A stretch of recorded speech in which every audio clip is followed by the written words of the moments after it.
Friends अस्सलाम वालेकुम all of you. आज हम करेंगे 18th lecture of the economics. But आज स्टार्ट करने से पहले मैं आपसे रिक्वेस्ट करना चाहूँगा कि एक टीचर थे इकोनॉमिक्स के और बहुत ही रिनाउंड टीचर थे, दिल्ली में पढ़ाते थे। तो उन्होंने काफ़ी जो नीडी स्टूडेंट्स है, जैसे आपने सुना होगा कि जो जामिया मिलिया में फ्री कोचिंग्स होती है, ख़ास तौर पे जो माइनॉरिटी मुस्लिम्स है उनके लिए काफ़ी काम किया है और बाकी सेक्शंस जो भी है उनको पढ़ाया है। तो अनफॉर्चुनेटली उनकी जो है उनका नाम मोहम्मद जुल्फ़िकार था, तो उनकी डेथ जो है लास्ट वीक हो गई। तो I request you all to pray for the noble soul. ठीक है, तो आज हम फिर लेक्चर स्टार्ट करते हैं। तो देखिए, सबसे पहला यहाँ पे जो है balanced surplus and deficit budget क्या होता है। देखिए, सबसे पहली बात आती है बैलेंस्ड बजट, सरप्लस और डेफिसिट बजट की। ठीक है, अब हमने पिछली बार पढ़ा था, अगर आपको याद होगा, एक तो हमने पढ़ा था गवर्नमेंट के क्या होते हैं, एक तो रिसीट्स, ठीक है, गवर्नमेंट की रिसीट्स, और क्या होते हैं गवर्नमेंट के एक्सपेंडिचर्स। ठीक है, और गवर्नमेंट के एक्सपेंडिचर्स, तो एनुअल फिनेंशियल स्टेटमेंट जिसमें गवर्नमेंट की रिसीट्स और एक्सपेंडिचर्स पेश होते हैं, वो हमने कहा था, उसको हमने डिफाइन किया था एज बजट। तो बजट में आप याद रखोगे उसमें रिसीट्स और एक्सपेंडिचर्स आता है, ना कि रेवेन्यू या इनकम।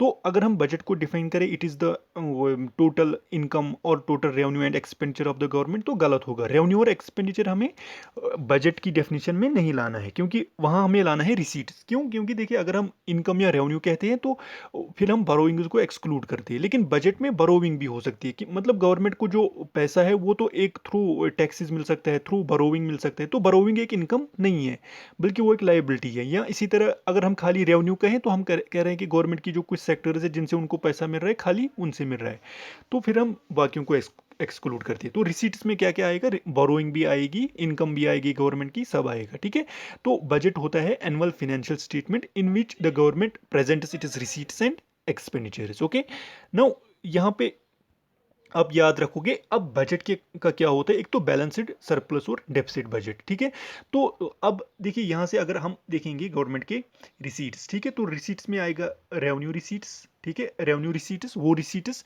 जिन पे फिर कोई लायबिलिटी, जिन पे फिर कोई क्लेम नहीं रहती, जैसे टैक्सेस बाकी। ठीक है, उसके बाद कैपिटल रिसीट्स।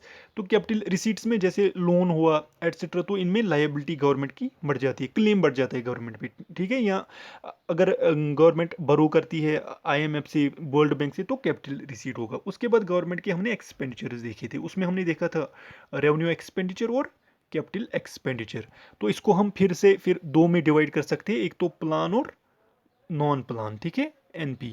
तो इसी तरह यहाँ भी प्लान और नॉन प्लान एक्सपेंडिचर। ठीक है, तो सबसे ज़्यादा हमें रेवेन्यू एक्सपेंडिचर होता है, गवर्नमेंट को सबसे ज़्यादा खर्चा रेवेन्यू एक्सपेंडिचर होता है। और रेवेन्यू एक्सपेंडिचर में क्या होता है, फिनेंशियल एसेट्स या जो फिनेंशियल एसेट्स या फिजिकल एसेट्स गवर्नमेंट के इंक्रीज नहीं होते हैं रेवेन्यू एक्सपेंडिचर से। मतलब रेवेन्यू एक्सपेंडिचर में गवर्नमेंट ने सैलरी दी, कोई सब्सिडी एटसेट्रा, तो इसमें गवर्नमेंट को कोई फायदा खुद नहीं मिला, तो ये रेवेन्यू एक्सपेंडिचर होगा। ठीक है, तो जिसमें मतलब टोटली बर्डन होता है गवर्नमेंट पे, कोई फायदा नहीं मिलता है, तो रेवेन्यू एक्सपेंडिचर कहलाता है। तो इसमें प्लान और नॉन प्लान, तो नॉन प्लान जो 5 ईयर प्लान को छोड़ के जो भी खर्चे होते हैं नॉन प्लान, और प्लान जो 5 ईयर प्लान पे खर्चे होते हैं। इसी तरह कैपिटल एक्सपेंडिचर, उसके बाद उसमें भी प्लान और नॉन प्लान। ठीक है, 5 ईयर प्लान पे जो भी खर्चा होगा तो कैपिटल एक्सपेंडिचर, कैपिटल एक्सपेंडिचर में इंक्रीज होते हैं physical assets of the government या फिनेंशियल एसेट्स। जैसे गवर्नमेंट को कोई ग्रांट मिला किसी से, ठीक है, तो वो उसको वापस नहीं देना पड़ेगा। या इसी तरह सॉरी, कैपिटल वो तो कैपिटल रिसीट्स में आएगा। तो कैपिटल एक्सपेंडिचर में क्या क्या आएगा, मतलब गवर्नमेंट ने स्टेट को कोई लोन दिया तो वापस इंटरेस्ट मिलेगा, जिसपे गवर्नमेंट को फायदा होगा, तो वो होता है कैपिटल एक्सपेंडिचर। ठीक है, तो ये होते हैं रिसीट्स और एक्सपेंडिचर्स। अब जहां पे ये रिसीट्स बराबर होंगे एक्सपेंडिचर्स के, मतलब जितने गवर्नमेंट के रिसीट्स है, जितने भी गवर्नमेंट के अपने रिसीट्स है, वो बराबर है उनके खर्चों के, तो then that is called balanced budget. ठीक है, तो एग्जांपल आप ले लीजिए, मतलब कोई भी पर्सन है, इसकी अगर कुछ इनकम है 1 मंथ में, सपोज ये खर्च कर रहा है 100 रुपीज़, इसकी इनकम है, और 100 रुपीज़ खर्चा कर रहा है, तो ये होगा बैलेंस्ड बजट। ठीक है, तो अब अगर 100 से सरप्लस बजट, अब क्या होगा, जब भी टैक्स कलेक्शन ज़्यादा होगी देन द एक्सपेंडिचर। ठीक है, तो अगर ये रिसीट्स है और ये है एक्सपेंडिचर्स, ठीक है, तो जब भी देखिए ये रिसीट्स एक्सीड करेंगे एक्सपेंडिचर को, ठीक है, मतलब खर्चे कम है और रिसीट्स ज़्यादा आ रहे हैं गवर्नमेंट को। ठीक है, तो टैक्सेस ज़्यादा आ रहे हैं गवर्नमेंट को देन द एक्सपेंडिचर, देन की जो वो खर्चा करे, तो वो होगा सरप्लस बजट। तो डेफिसिट बजट क्या होगा, अब सिंपल इसका उल्टा, तो जब भी रिसीट्स कम होंगे देन द एक्सपेंडिचर, मतलब गवर्नमेंट के खर्चे ज़्यादा है देन द रिसीट्स, ठीक है। तो रिसीट्स कम है और एक्सपेंडिचर ज़्यादा है, तो that is called the deficit budget, ठीक है। तो बाई नेचर जो इंडिया का बजट होता है वो डेफिसिट बजट होता है, ठीक है। तो उसके बाद आई होप कि ये 3 टर्म्स आपको समझ आई होंगी, बैलेंस्ड, सरप्लस और डेफिसिट बजट क्या होता है। उसके बाद आता है नेचर ऑफ डेफिसिट्स, ठीक है। तो इसमें सबसे पहला आता है बजटरी डेफिसिट, ठीक है। तो अब मान लीजिए यहाँ से रिसीट्स है और यहाँ से मान लीजिए एक्सपेंडिचर्स है, ठीक है। तो जब भी यहाँ से हम टोटल लेंगे सारी रिसीट, चाहे रेवेन्यू, कैपिटल, वट, ठीक है। तो यहाँ से भी सारे एक्सपेंडिचर्स लेंगे, रेवेन्यू, कैपिटल, एक्सपेंडिचर, और यहाँ से टोटल, इनका टोटल निकालेंगे, टोटल रिसीट्स और यहाँ से टोटल एक्सपेंडिचर्स, ठीक है। ये मान लीजिए कुछ आया सपोज 1 करोड़, तो ये मतलब आया कुछ वट 3 करोड़, तो जो भी डिफरेंस आएगा टोटल रिसीट्स में से टोटल एक्सपेंडिचर माइनस करना है, ठीक है। तो वो होगा बजटरी डेफिसिट, ठीक है। तो budgetary deficit simple total receipts में से टोटल एक्सपेंडिचर को माइनस करना पड़ेगा, तो दैट इज बजटरी डेफिसिट। तो यहाँ से बजटरी डेफिसिट को समझने के लिए देखिए थोड़ा सा ध्यान रख लीजिएगा, ये लीजिए यहाँ से रिसीट्स आर और यहाँ से लीजिए एक्सपेंडिचर्स, ठीक है। तो रिसीट्स में क्या क्या आएगा, रेवेन्यू रिसीट्स, कैपिटल रिसीट्स, और यहाँ से क्या आएगा एक्सपेंडिचर में, रेवेन्यू एक्सपेंडिचर और कैपिटल एक्सपेंडिचर, ठीक है। तो अब revenue receipts, capital receipts, revenue expenditure, capital expenditure, और इसका टोटल निकालेंगे, ठीक है। टोटल निकालेंगे जो भी आएगा वट, और इसका भी टोटल निकालेंगे। तो जब ये टोटल में से ये एक्सपेंडिचर टोटल का माइनस निकालेंगे, तो टोटल रिसीट्स में से टोटल एक्सपेंडिचर माइनस निकालेंगे तो बजटरी डेफिसिट कहलाएगा, ठीक है। तो उसके बाद जो आता है फिजिकल डेफिसिट, देखिए फिजिकल डेफिसिट में क्या होगा, total receipts less total expenditure. लेकिन यहाँ पे आपको ख्याल रखना है एक चीज़ का, देखिए अगर ये मैं मान रहा हूँ अब रिसीट्स और ये है गवर्नमेंट के एक्सपेंडिचर्स, ठीक है, ई। तो यहाँ से रिसीट्स में मान लीजिए एक तो आएगा रेवेन्यू रिसीट्स और कैपिटल रिसीट्स, ठीक है। लेकिन कैपिटल रिसीट्स में इंक्लूड होगा क्या, गवर्नमेंट की मार्केट बरोविंग भी, ठीक है। गवर्नमेंट अगर कुछ बरो कर रही है, ये मान लीजिए रेवेन्यू रिसीट्स, तो रेवेन्यू रिसीट्स जिन पे गवर्नमेंट को फिर जो वापस नहीं करना पड़ता है, ठीक है। तो उस पर कोई जो लायबिलिटी है इंक्रीज नहीं होती है रेवेन्यू रिसीट्स पे। तो एग्जाम्पल जैसे taxes, custom duty, excise duty, ठीक है। तो ये गवर्नमेंट को एक बार मिला तो वापस नहीं करना पड़ेगा, तो ये होता है रेवेन्यू रिसीट। लेकिन कैपिटल रिसीट में क्या होता है, गवर्नमेंट पे क्लेम चढ़ जाती है दूसरे की, ठीक है। तो मतलब वो एक तरह की लायबिलिटी होती है। तो इसमें क्या आता है, कैपिटल रिसीट्स में क्या आएगा, गवर्नमेंट मार्केट बरोविंग्स भी आएंगी, ठीक है। गवर्नमेंट मार्केट बरो अगर मतलब बरो करती है गवर्नमेंट तो वो भी आएगा, ठीक है। तो यहाँ पे कैपिटल रिसीट्स, तो इसमें बरोविंग का पार्ट भी होगा, ठीक है, बरोविंग का पार्ट भी होगा। और दूसरा क्या होगा कैपिटल रिसीट में, अगर मतलब गवर्नमेंट कुछ सेल कर रही है अपने, मतलब कुछ सेक्टर्स है गवर्नमेंट को, वो प्राइवेट सेक्टर में उनमें अपने शेयर्स कम करके प्राइवेट सेक्टर को ज़्यादा दे रही है, जिसको हम डिसइन्वेस्टमेंट कहते हैं, ठीक है। तो उससे भी सेल ऑफ PSUs जैसे हम कहते हैं, ठीक है। तो उससे भी गवर्नमेंट को कैपिटल रिसीट्स जनरेट होंगी। लेकिन हाँ, अब हमें क्या करना है, अब हमें यहाँ पे क्या करना है, कैपिटल रिसीट्स में अब बरोविंग भी आएगी और सेल डिसइन्वेस्टमेंट आएगी, ठीक है। तो डिसइन्वेस्टमेंट मैंने आपको बोला, जब गवर्नमेंट किसी भी सेक्टर में अपने शेयर्स कम करेगी, ठीक है, तो जो पैसा जनरेट होगा वो शेयर कम करने से, मतलब अपनी शेयर्स प्राइवेट सेक्टर को बेच लिए और बदले में पैसा मिला, तो कैपिटल रिसीट होगा, ठीक है। तो जब गवर्नमेंट की ये रेवेन्यू रिसीट्स और कैपिटल रिसीट्स, और यहाँ से रेवेन्यू एक्सपेंडिचर और कैपिटल एक्सपेंडिचर, यहाँ पे खाली एक चीज़ क्या करना है, मार्केट बोरोइंग हमें नहीं लेनी है। मगर गवर्नमेंट के जो रेवेन्यू रिसीट्स, कैपिटल रिसीट्स का कौन सा पार्ट नहीं लेना है, तो मार्केट बोरोइंग नहीं लेना है, ठीक है। तो वो कहलाएगा फिजिकल डेफिसिट, ठीक है। तो जैसे मैंने यहाँ पे बोल्ड में लिखा है, total receipts less total expenditure, मगर हाँ एक्सक्लूड किसको करना है, गवर्नमेंट मार्केट बरोविंग को। जो भी गवर्नमेंट मार्केट से बरो करती है, ठीक है, तो उसको हम एक्सक्लूड करेंगे, गवर्नमेंट के बरोविंग्स को नहीं लेंगे, तो वो कहलाएगा फिजिकल डेफिसिट, ठीक है। तो उसके बाद आएगा हमारा रेवेन्यू डेफिसिट। तो रेवेन्यू डेफिसिट सिंपल, अब revenue receipts minus revenue expenditure. तो यहाँ से हमने रखे थे रिसीट्स, इसमें रेवेन्यू रिसीट्स और कैपिटल रिसीट्स, तो यहाँ से रेवेन्यू एक्सपेंडिचर और कैपिटल एक्सपेंडिचर। तो रेवेन्यू रिसीट्स में से खाली हमें ये पार्ट नहीं लेना है, कैपिटल रिसीट्स और कैपिटल एक्सपेंडिचर यहाँ पे एक्सक्लूड करना है, और खाली क्या लेना है, रेवेन्यू रिसीट्स और रेवेन्यू एक्सपेंडिचर। तो रेवेन्यू रिसीट्स जैसे टैक्सेस हुए और नॉन टैक्स रेवेन्यू, जैसे मतलब एक्साइज ड्यूटी, कस्टम ड्यूटी जो भी है, तो वो रेवेन्यू रिसीट्स, ठीक है। तो रेवेन्यू रिसीट्स फिर से याद रखिएगा जिसपे गवर्नमेंट को कोई लायबिलिटी इंक्रीज नहीं होती, मतलब वो इनकम जो वापस नहीं करनी पड़ती है, ठीक है। तो वो होता है रेवेन्यू रिसीट्स। उसके बाद रेवेन्यू एक्सपेंडिचर, वो एक्सपेंडिचर जो गवर्नमेंट खर्चा करती है लेकिन उसके बदले में गवर्नमेंट को कोई फायदा नहीं मिलता है, ठीक है। जैसे सैलरी दिया, सब्सिडी दिया, ठीक है, तो ये गवर्नमेंट पे एक बर्डन ही होता है, ठीक है। तो रेवेन्यू रिसीट्स में से माइनस करेंगे रेवेन्यू एक्सपेंडिचर, तो रेवेन्यू डेफिसिट निकल के आएगा, ठीक है। तो देन प्राइमरी डेफिसिट, अब ये क्या होता है प्राइमरी डेफिसिट? देखिए, physical deficit less net interest liabilities, ठीक है। तो सिंपल आप याद रखोगे, देखिए फिजिकल डेफिसिट अब हमने किस बराबर देखा, एक तो total receipts less total expenditure, ठीक है, ये होता है फिजिकल डेफिसिट। लेकिन हाँ, टोटल रिसीट्स में हमें क्या नहीं लेना है, हमें यहाँ पे एक्सक्लूड करना है,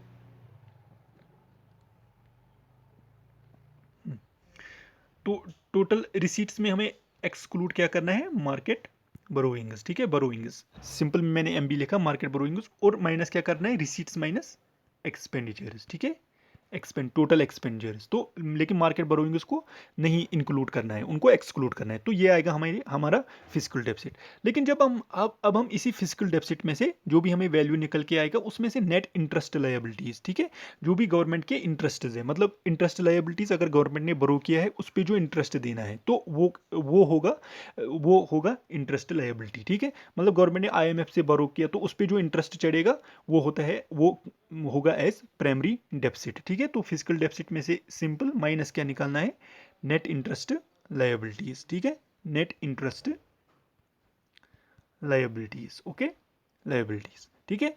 आई होप कि ये समझ आया होगा आपको, ये सब terms, budgetary deficit, physical deficit, revenue deficit और प्राइमरी डेफिसिट, ठीक है।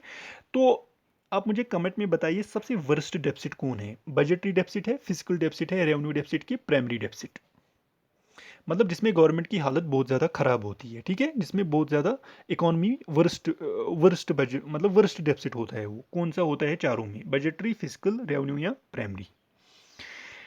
उसके बाद आता है रेवेन्यू डेफिसिट, ठीक है। देखिए, excess of government revenue expenditure और रेवेन्यू रिसीट्स, जो मैंने आपको ऊपर बोला, ठीक है। तो इनको हम थोड़ा ब्रॉडली देखते हैं। तो रेवेन्यू डेफिसिट होता है रेवेन्यू एक्सपेंडिचर में से रेवेन्यू रिसीट्स माइनस निकालेंगे, ठीक है। तो रेवेन्यू एक्सपेंडिचर आपको पता ही है, जो भी गवर्नमेंट खर्चा करती है और उस खर्चे पे गवर्नमेंट को कोई फायदा नहीं मिलता है, जैसे सैलरी दिया, सब्सिडी दिया, तो रेवेन्यू रिसीट्स वो रिसीट्स जिन पे गवर्नमेंट को कोई लायबिलिटी नहीं चढ़ती, मतलब दूसरे का क्लेम नहीं आता, ठीक है।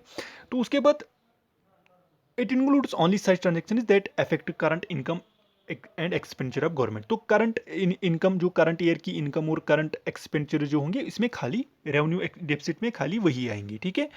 तो जैसे सब्सिडी, सैलरी, ये एक साल में ही देनी होती है, ठीक है। तो इसी तरह मतलब ये विद इन करंट ईयर होता है, तो that is called revenue deficit, ठीक है। तो जैसा हमने पहले लेक्चर में मैंने आपको बोला था, रेवेन्यू अकाउंट, जिसमें हम खाली करंट ईयर के एक्सपेंसेस और एक्सपेंडिचर्स मेंशन करते हैं, ठीक है, रिसीट्स और expenditures of the current year, तो वो रेवेन्यू अकाउंट में आता है। तो रेवेन्यू अकाउंट डील करता है with the current year expenses and receipts, ठीक है। उसके बाद जो आता है major part of the revenue expenditure जो होता है, देखिए, इज कमिटेड टू एक्सपेंडिचर, ठीक है।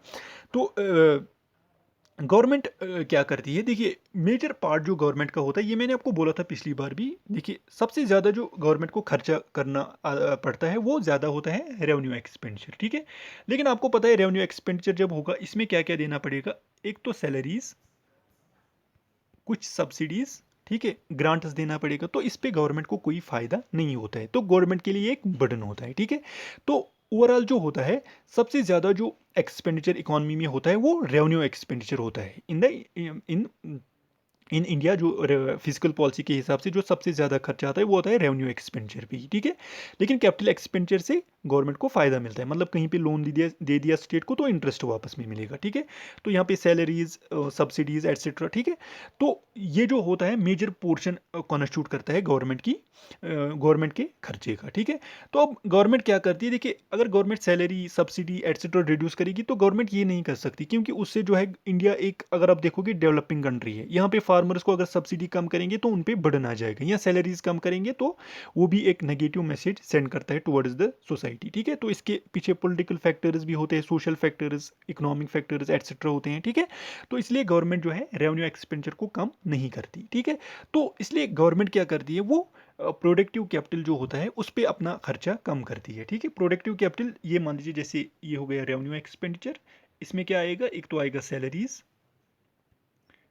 और दूसरा आएगा सब्सिडीज, बाकी सब। ठीक है, तो डिफेंस पे खर्चा एटसेट्रा। उसके बाद कैपिटल एक्सपेंडिचर में क्या क्या आएगा, एक तो आएगा जैसे लोन्स दिए, लोन्स टू स्टेट अगर गवर्नमेंट ने किसी को लोन दिया तो उस पर इंटरेस्ट मिलेगा। ठीक है, तो उसके बाद दूसरा क्या होगा, जैसे मान लीजिए गवर्नमेंट ने कोई खर्चा किया इकोनॉमी में ऑन इंफ्रास्ट्रक्चर। ठीक है, इंफ्रास्ट्रक्चर पे खर्चा कर सकती है गवर्नमेंट, तो उससे मतलब गवर्नमेंट ने कोई पावर प्लांट बना दिया तो उसे इनकम जनरेट होगी, तो वो रेवेन्यू में इंक्लूड होगा। तो अब गवर्नमेंट देखिए ये रेवेन्यू एक्सपेंडिचर पे अगर गवर्नमेंट अगर अगर अपना रेवेन्यू एक्सपेंडिचर कम करेगी तो उससे क्या होगा, वो मैंने आपको बोला नेगेटिव मैसेज चला जाता है सोसाइटी में। या फिर जो इंडिया है डेवलपिंग कंट्री है, सैलरी सब्सिडी एटसेट्रा ये कम नहीं कर सकती, तो गवर्नमेंट कैपिटल एक्सपेंडिचर कम करती है। ठीक है, तो ये जो कैपिटल एक्सपेंडिचर होता है इसका लॉन्ग टर्म बेनिफिट होता है।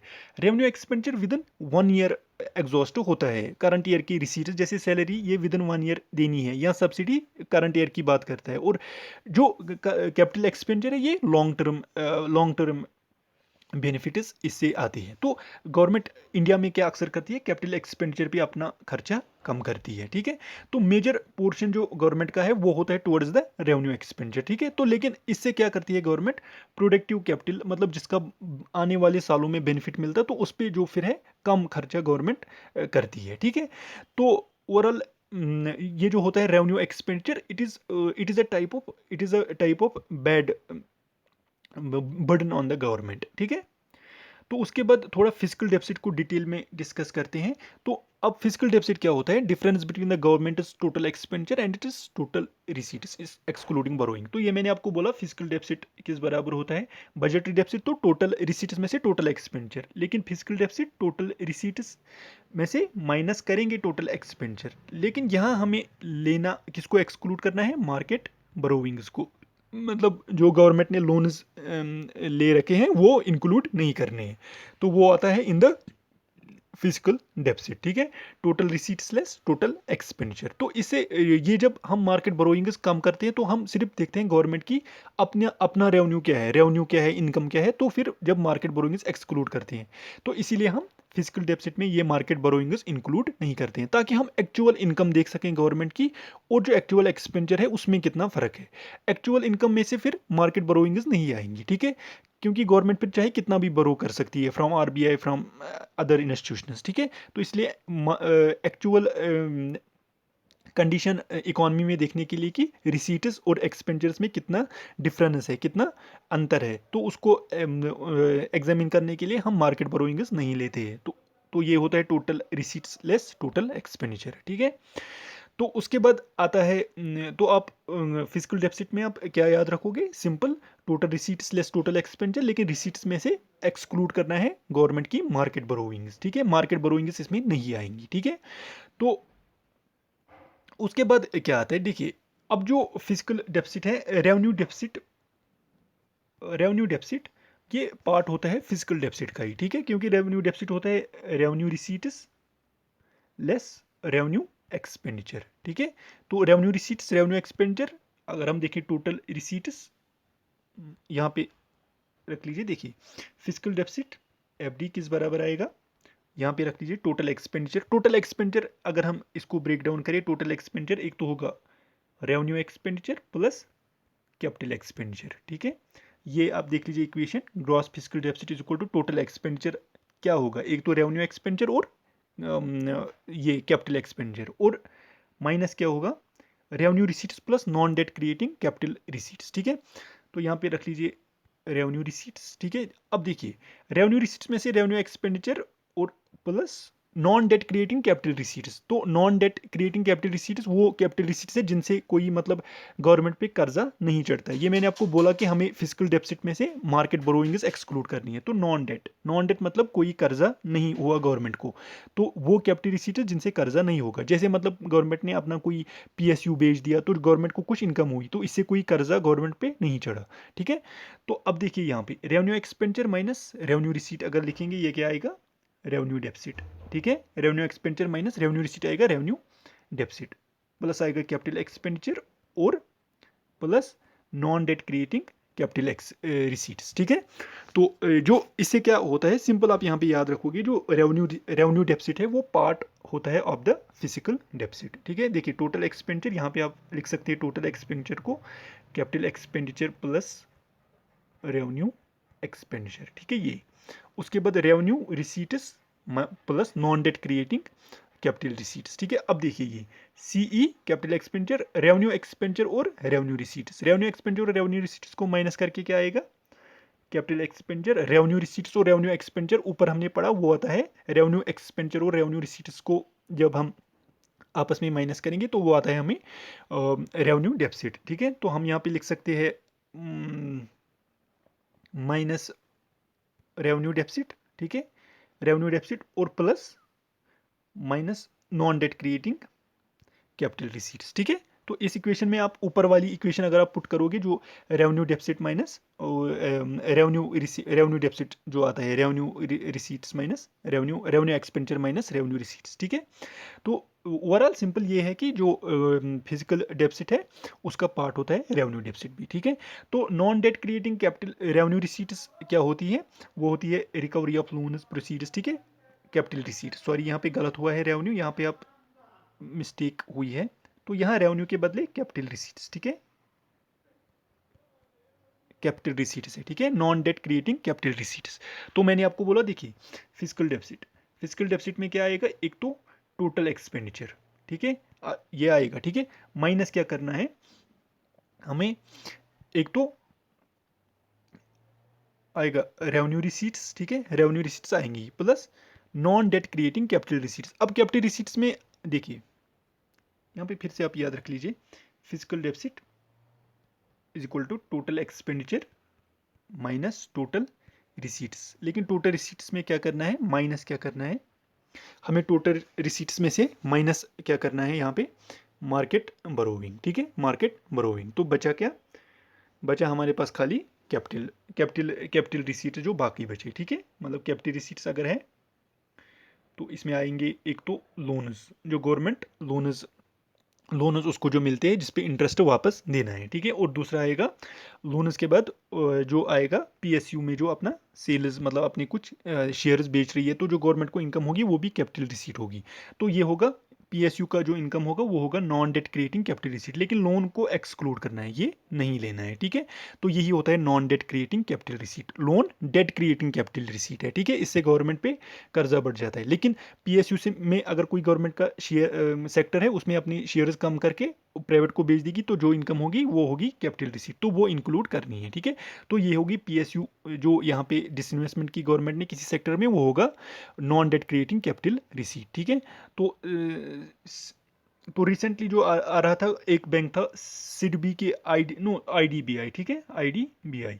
तो गवर्नमेंट ने क्या किया है, in this years budget government ने ये कहा है कि हम बहुत सारे प्राइवेट बैंक्स में अपने जो गवर्नमेंट बैंक्स में अपने शेयर्स कम करके उनको प्राइवेट सेक्टर को बेच देंगे, ठीक है। तो वो फिर उससे गवर्नमेंट इसको, इस पॉलिसी को हम डिसइन्वेस्टमेंट कहते हैं, ठीक है। तो दिस बजट इस बजट में इनका कोई टारगेट है कि कितने शेयर्स कम करने हैं, ओके।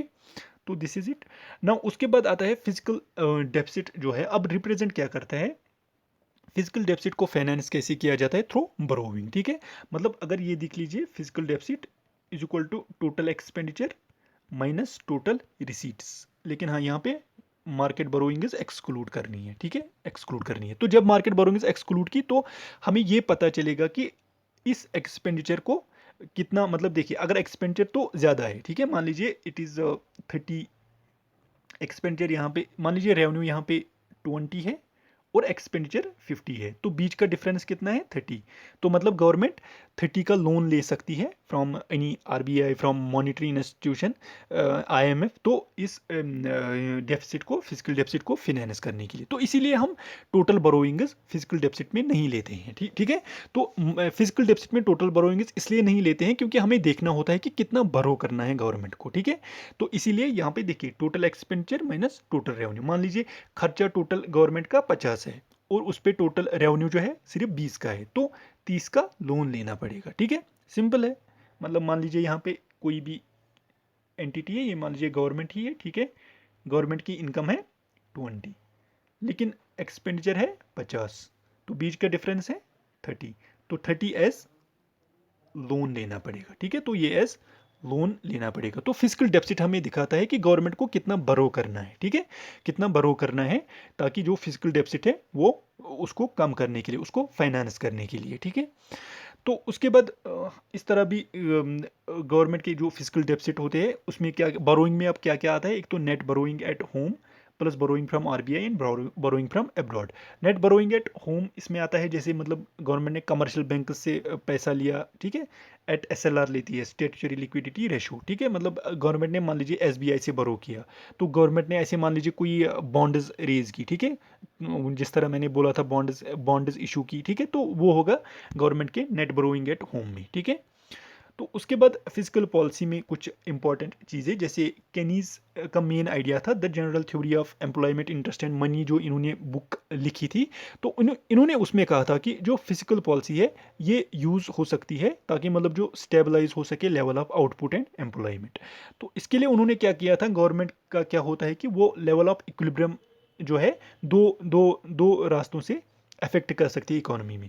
या तो गवर्नमेंट इंक्रीज कर सकती है अपने परचेजेस, मतलब गवर्नमेंट जो है बहुत ज़्यादा गुड्स और सर्विसेज परचेज करके पब्लिक को दे दे, तो उसे क्या होगा, एग्रीगेट डिमांड इंक्रीज होगी, ठीक है। तो एग्रीगेट डिमांड अगर इंक्रीज होगी तो जो गवर्नमेंट जो फिजिकल पॉलिसी है वो ओवरऑल स्टेबल रहेगी, क्योंकि जो फिर सप्लाई और डिमांड करूँ अगर आपने वो मैंने दिखाया आपको, तो डिमांड बराबर रहेगी, ठीक है। देन चेंज इन टैक्सेस, ठीक है। तो इसी तरह अगर गवर्नमेंट टैक्सेस कट कर रही है तो डिस्पोजेबल इनकम ज़्यादा रहेगी हाउस होल्डर्स के पास। तो यहाँ पे याद रख लीजिए, गवर्नमेंट यहाँ पे परचेज करती है तो उससे भी एग्रीगेट डिमांड इंक्रीज होती है। तो इसी तरह अगर गवर्नमेंट यहाँ पे टैक्सेस कट करेगी तो डिस्पोजेबल इनकम इंक्रीज होगी। तो डिस्पोजेबल इनकम होती है जो वो इनकम जो मतलब लोगों के हाथ में होता है, जो वो खर्चा कर सकते हैं, ठीक है। तो इसमें आता है देखिए पर्सनल डिस्पोजेबल इनकम, पीडीआई, ठीक है। तो पर्सनल डिस्पोजेबल इनकम जो भी मान लीजिए किसी पर्सन की इनकम है 20,000, ठीक है, 20,000 इसकी सैलरी है, तो इसमें से इसको मान लीजिए टैक्स देना पड़ा 1,000, ठीक है, और बाकी कुछ इंश्योरेंस प्रीमियम एटसेट्रा वो भी मान लीजिए 1,000, ठीक है।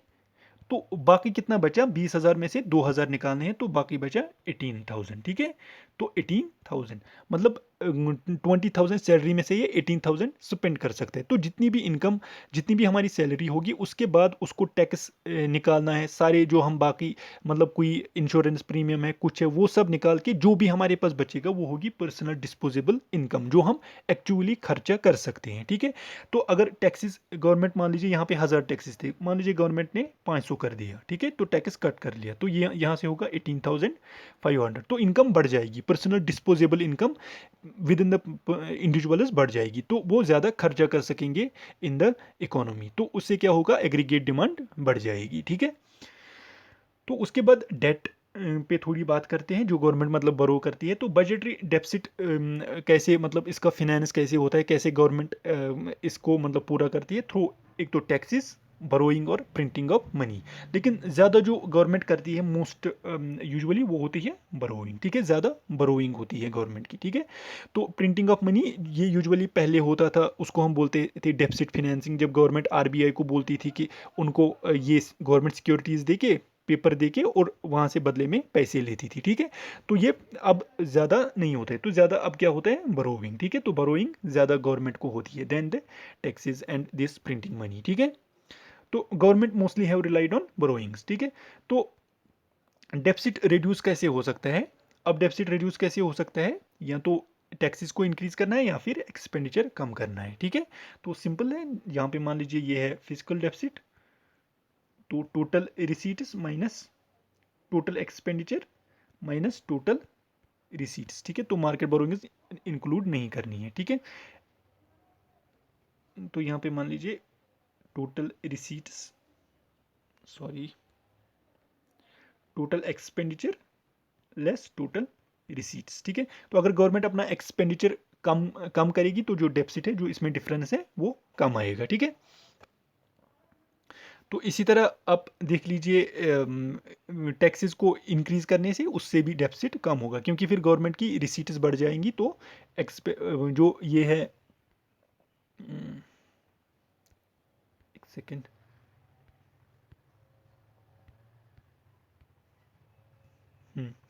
यहाँ पे याद रखिए, देखिए total expenditure less revenue receipts plus non debt creating capital receipts, या टोटल रिसीट्स में से खाली हमें वो लेनी है, ठीक है, ये non debt creating capital receipts, और बोरोइंग्स को एक्सक्लूड करना है इन ग्रॉस फिजिकल डेफिसिट। तो यहाँ पे मान लीजिए टोटल एक्सपेंडिचर में, मान लीजिए गवर्नमेंट ने टोटल एक्सपेंडिचर कम किया, तो ये जो यहाँ पे देखिए अगर ये 5 होता और ये 3, तो डिफरेंस आता 2 का। अब इसको 3 कर ली, 4 कर लीजिए और उसको 3, तो डिफरेंस आएगा 1 का।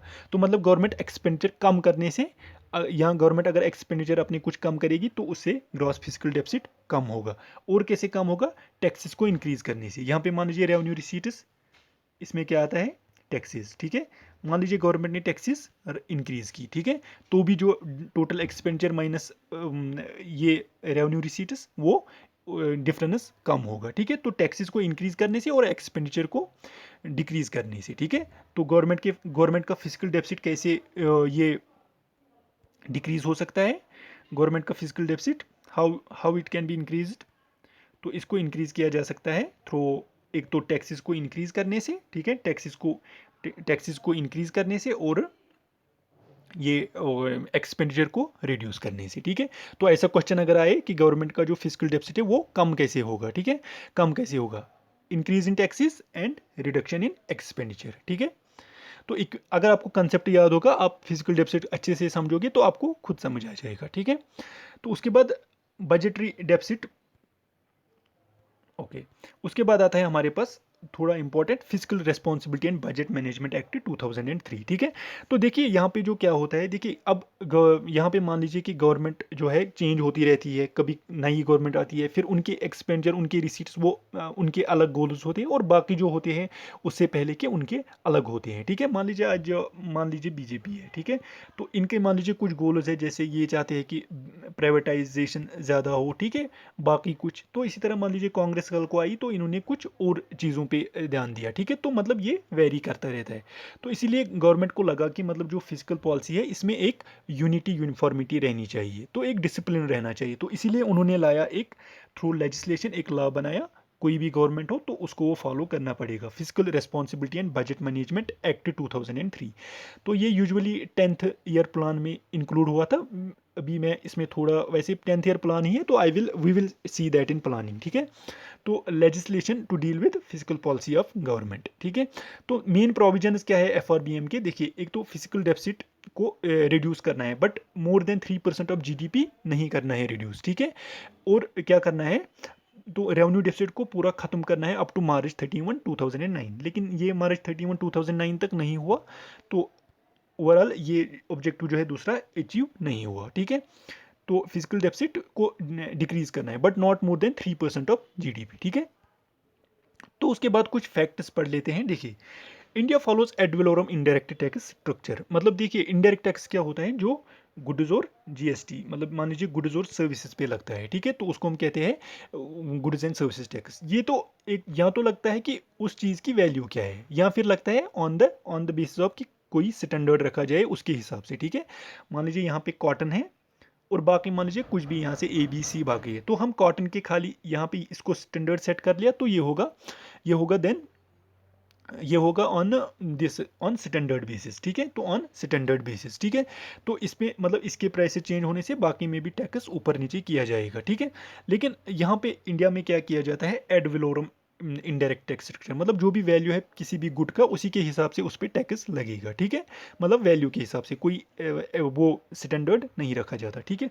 उसके बाद वेज एंड मीन्स एडवांसेस, मतलब अगर टेम्परेरीली, मतलब कभी भी एक साल में गवर्नमेंट के जो रिसीट्स है, मान लीजिए कोविड-19 हुआ तो गवर्नमेंट को टैक्सेस नहीं आएंगे, इनडायरेक्ट टैक्स नहीं आएगा, तो फिर उसके लिए क्या है कि ये तो एक टेम्परेरी सिचुएशन है, तो फिर उस टाइम टेम्परेरी ओवरड्राफ्ट मिलता है आरबीआई की तरफ से, तो उसको हम कहते हैं वेज एंड मीन्स एडवांसेस, ठीक है। मान लीजिए गवर्नमेंट की ये कुछ, गवर्नमेंट को पता था कि 50 आएगा from this taxes during any month, ठीक है। तो उसको पता था कि मतलब इससे जो है हम 40 का एक्सपेंडिचर कर सकते हैं। अब मान लीजिए ये यहाँ पे खाली 20 आया, तो एक्सपेंडिचर 40 है, तो आरबीआई यहाँ पे 20 दे देगी, ठीक है। तो ताकि मतलब जो ये टेम्परेरी सिचुएशन है, मान लीजिए यहाँ पे कोविड आया, तो ये जो है ये टैक्सेस जो है वो गवर्नमेंट को नहीं मिले, ठीक है। तो उस टेम्परेरी सिचुएशन में आरबीआई क्या करती है, गवर्नमेंट क्या करती है, आरबीआई गवर्नमेंट को फाइनेंस करती है, ठीक है।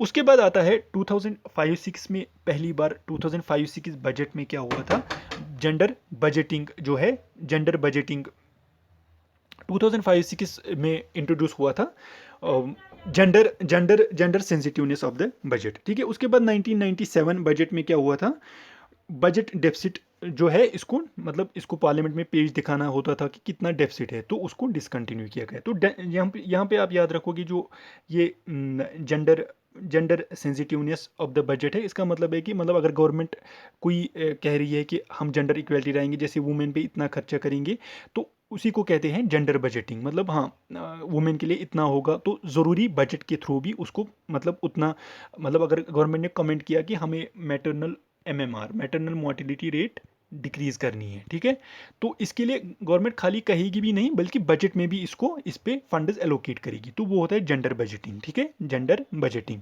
ताकि इक्वेलिटी आए सोसाइटी में। तो इसको पहली बार जेंडर बजटिंग को इंट्रोड्यूस किया गया था 2005-06 बजट में, ठीक है। तो उसके बाद 1997 बजट में practice of showing budget deficit has been discontinued, मतलब दिखाना पड़ता था कि कितने रिसीट्स और कितने एक्सपेंचर्स कम है देन द दिस रिसीट्स, तो उसको डिसकंटिन्यू किया गया फ्रॉम 1997 एंड 98। तो ये हमारा physical policy of India complete होता है फिर। तो इसके बाद हम हमारे अब कुछ टॉपिक्स और बचते हैं, उनको भी हम करेंगे। तो नेक्स्ट टॉपिक में मैं कोशिश करूँगा कि जो आपका pricing under various forms of market और प्लानिंग एक ही लेक्चर में हो। So thank you, have a nice day.